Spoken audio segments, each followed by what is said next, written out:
So welcome to the lecture today on ICH 512. Just hold on, let me share my screen.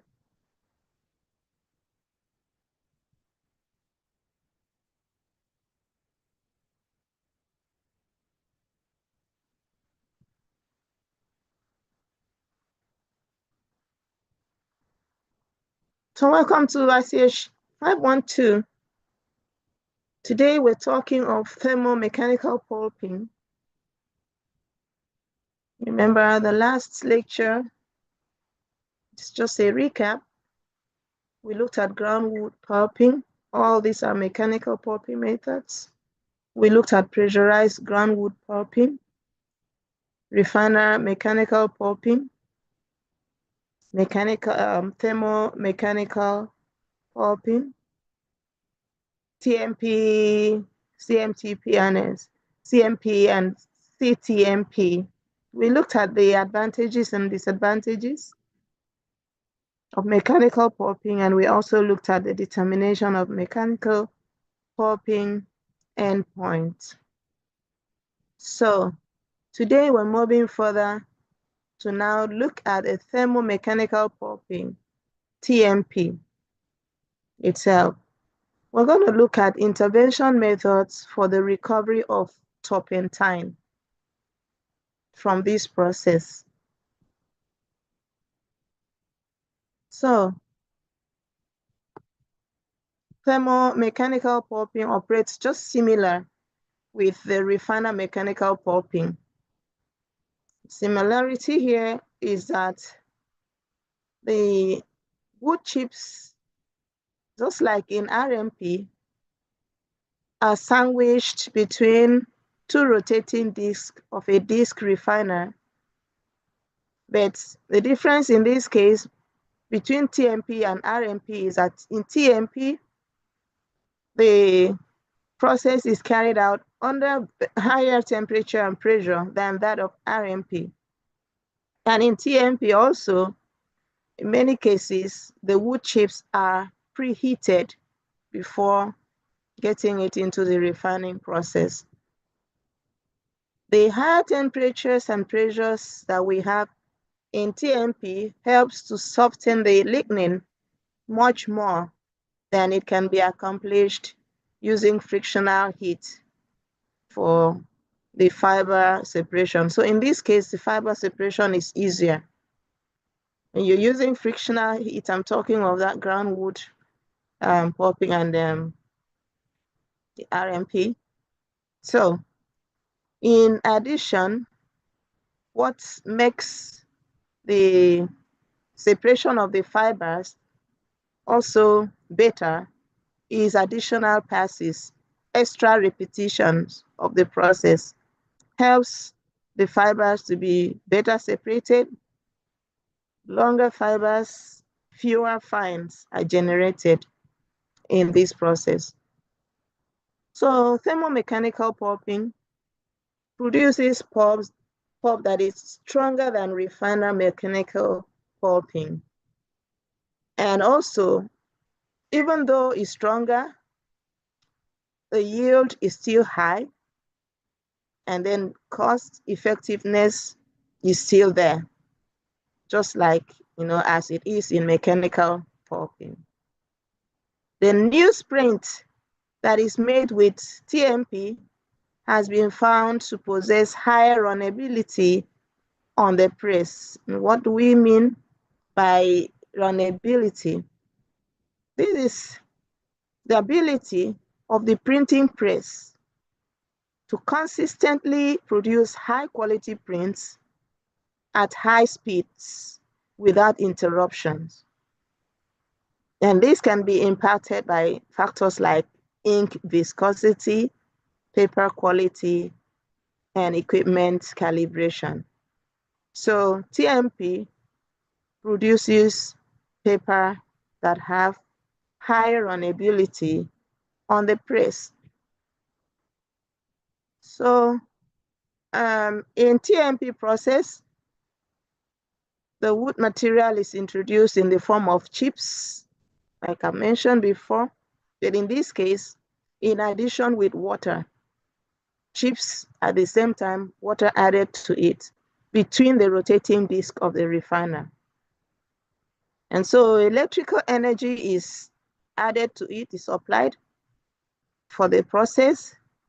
And then this leads to the production of steam, converting the water that is in the refiner, converting it into steam. So this is just an advanced thermomechanical pulping, just an example showing you how the schematic diagram looks like. So here you see step 1 to 5. The first one is RT pretreatment, that is room temperature pretreatment. Then you now have primary RTS, that's refinery treatment system. This is the stage where your raw material, the wood, undergoes treatment to remove impurities and prepare them for going into the refining system. And we have also, after that, we have chemical addition, and then we have secondary refining, and then steam separation. So the secondary refining serves as a very crucial step to fine-tune the pulp quality by separating and refining the fibers. And this enhances good property for production of paper. So the wood chips to be refined, they undergo 3 steps of treatment before entering into the refiner. The first step is that of pre-steaming the wood chips at atmospheric pressure by the steam from the preheater. I mentioned that the preheating produces steam. So that steam that is produced is used here. So after being heated to between 70 and 90 degrees centigrade, the chips are then placed into a chip washer. It's in the chip washer that you have the debris, sand, and so on removed from the chips.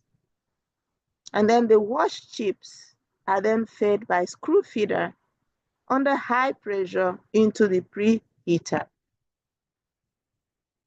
So during this process, turpentine condenses on the chip surface in the pre-steamer, and then together with the pitch that is also present there, the turpentine that is condensed along with the pitch that is present there are squeezed out together with the excess water that comes from the chip washer. The pitch here, I've explained here what it is. It's a mixture of resins, lignins, and other organic compounds that are found in wood. So that, in addition to the turpentine, they're all together squeezed out with the excess water from the chip washer. The steam used in the preheater also flows back. From the refiner, the steam flows back. So, and that steam that flows back, it can also be used. And we will see this also in the next slides. So, talking of the steam that flows back, only 20% of steam generated in a refiner that flows back to the preheater. Only 20% of the steam generated is what flows back. And even just that is only 20%. This 20% contains over 80% of the total turpentine in that process. The 20% of the steam that flows back from the refining contains over 80% of the total turpentine content. So what is done is that normally turpentine is not recovered. So it's just removed along with the washed water, the wastewater. And so turpentine is a very important chemical, as I will show you very soon, the uses of turpentine. So it's essential that turpentine is recovered. But in this process, turpentine is not recovered, it's washed off with the wastewater. So because it is important to recover turpentine, there are some 3 interventions that you will soon see how turpentine is recovered from this process. So in addition to recovering turpentine that is contained in the preheater vent and also refiner flowback steam, another thing that is done is recovering heat also. There are 3 places, the 2 places that you recover turpentine from. Preheater vent, that the steam is condensed from, and also the refiner flowback steam. You can also get your turpentine from there. So apart from recovering the turpentine from preheater vent and from the refiner flowback steam, it's also a characteristic feature of the invention that is used in recovering turpentine. It's also important also that heat is recovered also. So if no boiler feed water is used, in this case, boiler feed water is the water that is supplied to the boiler to produce steam. It's not in all cases that boiler feed water is used. Remember that in this process, as you feed in the chip, you put water, you add water with it along. That is the different case. But there is also a situation that you can, in addition to the water that comes, that you add together with the chips as you're feeding it into the refiner, there's also space for adding boiler feed water. So it's either boiler feed water is added during the process or it is not added, and then it depends completely on the water that is added during the feeding of the chips. So if no boiler feed water is used as a medium for generating steam for the pre-steaming of the wood chip, the condensate from the vent vapor in the evaporator condenser reboiler is reboiled so as to produce steam for preheating and pre-steaming the wood chips to be refined. So I'll explain that again. Now during this process, you can either add boiler feed water or you don't add. The water that you added along with the steam can produce, along with the chip, is capable of producing steam for you. And also, on the other hand, you can also add boiler feed water to also produce steam for you. So if you don't add boiler feed water, the water that is already added with the steam will come out of the vent as a vent vapor. And then you can condense that water, condense that vapor from the vent, and then it will produce steam or preheating and pre-steaming of the wood chips to be refined. So, like I said, on the other hand, if the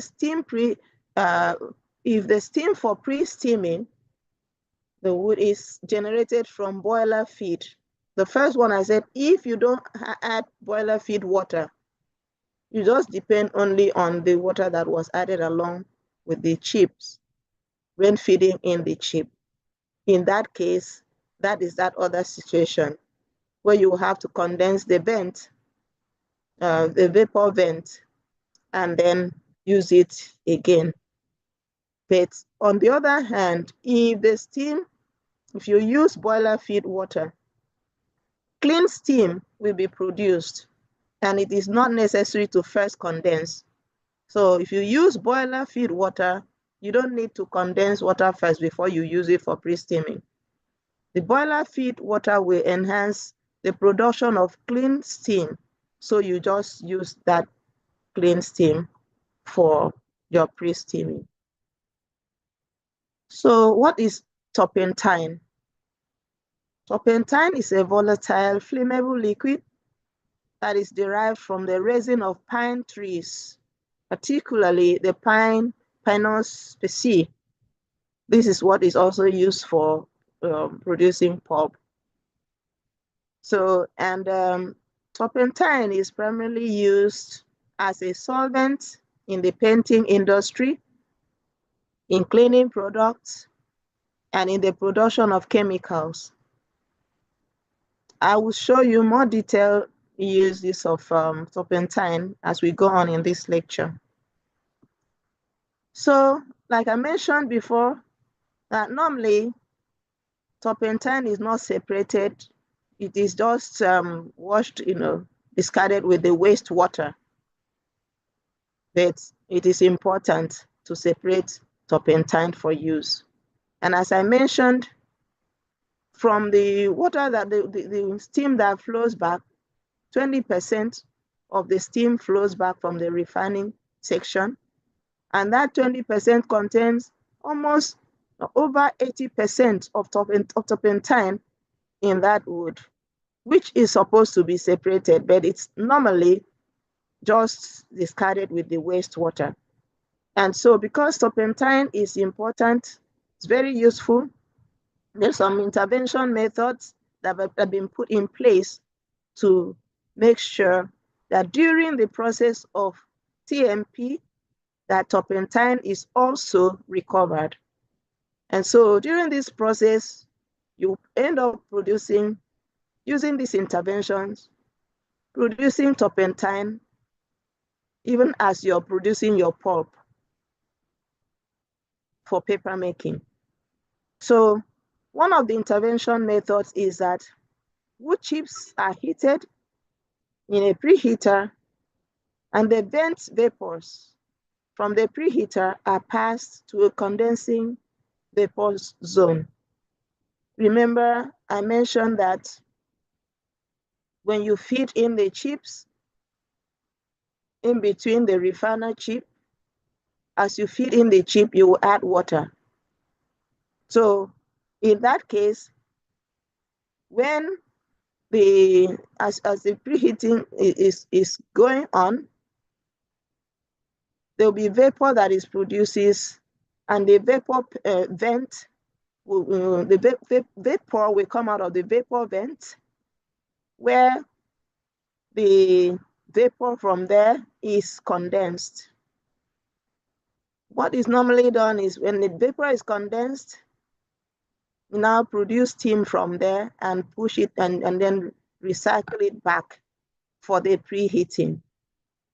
So in this case, when you condense the vapor, you will have two zones. You have condensing vapor zone and a boiling liquid zone. So a major portion of the vent vapors are condensed so as to produce turpentine-lean condensate and turpentine-rich condensate. So the vapor you condense from the vent is condensed to produce, is used to produce turpentine-lean condensate. That is the section, the zone that is having small, just a little turpentine, and then turpentine-rich vapor phase. So here, our concentration will be on the turpentine-rich vapor phase. So that particular phase is withdrawn from the evaporator and then passed to turpentine condenser. In the turpentine condenser, the vapor-rich phase is cooled by indirect heat exchange, which is carried out by contacting that heat with a cooling liquid to produce a condensate.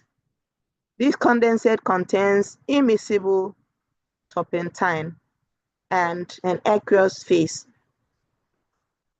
So turpentine and the aqueous phases are separated. Then the turpentine-lean steam that is generated in the evaporator reboiler, that is the one that is used to pre-steam the wood chips before they are supplied to the preheater. So the turpentine-rich phase is used to condense and get and obtain turpentine from there. Whereas the turpentine-lean steam is put back as a steam for preheating or pre-steaming the wood chip in that process. So the second intervention is that the turpentine that containing excess steam from the preheater, that is the preheater vent, instead of condensing it to separate into different phases before taking it, like in the first intervention, you see the preheater vent is condensed, separated into two phases, turpentine-rich phase and turpentine-lean phase, before taking the turpentine-rich phase to go and condense in turpentine condenser to get your turpentine and the other aqueous phase.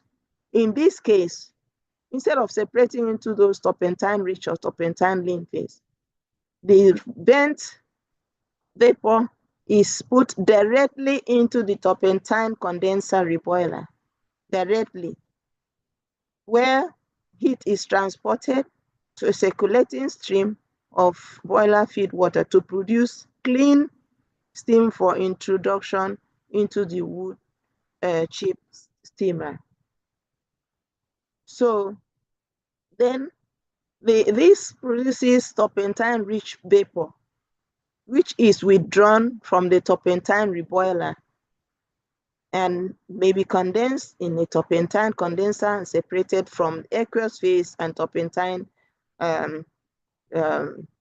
phase, also like in the former case. And the third intervention is introducing two sources of vapor, using two sources of vapor. The first one is from the preheater vent steam. That is where, in this case, you have used boiler feed water. So you will now have the vent steam, vapor from the vent, and also have refiner backflow steam. So preheater vent steam is introduced directly into the turpentine condenser. And excuse me, ma'am. Yeah. I'm sorry, ma'am. You're not recording the class now. Oh, I didn't record it, but I forgot it, but no problem. We now use only the YouTube. Yeah. Oh, okay, ma'am. Okay. So in this third intervention, we use the steam or the vapor from the vent, and we also use the vapor from the backflow steam.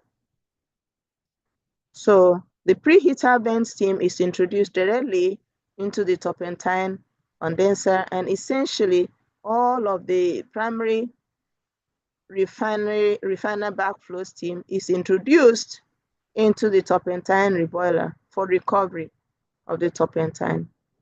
And the generation of the steam from boiler feed water to result in clean steam for pre-steaming the wood chips. So here you recover the turpentine from both the vapor vent and also from the refiner backflow steam. And then from here, steam is generated after the recovery so you have steam generated for pre-steaming, and you have your turpentine recovered. A part of the clean steam exiting the evaporator condenser boiler is fed into the preheater. So now, what are the uses of turpentine? Again, it's used as solvent in paints and varnishes.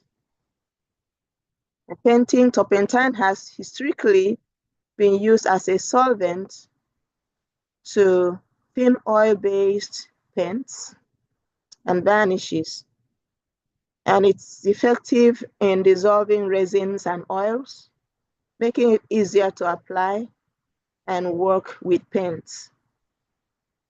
So in painting industry, I don't know, maybe some of you have some experience. When you have paint, you have turpentine, and you use it to dissolve the paint or to make it better for use in painting. Another one is cleaning agent. It's used as a cleaning agent